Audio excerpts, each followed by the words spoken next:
Right guys, so I've been testing out the brand new iPhone 15. I'm not quite ready to do a review yet, but for now, I'm going to show you the unboxing and I'll give you a few little thoughts that I have on it. First impressions, I'm happy. This is the first time I've seen on an iPhone that I've had a normal version of an iPhone and looked at it and thought, I'd have this as my everyday phone. The iPhone 14, as you know, I did not like at all.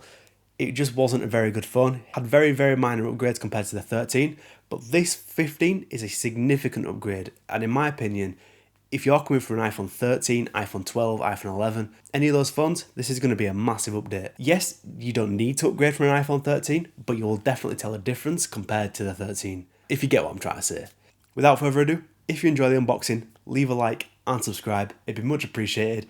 I will see you next week for the review. Goodbye.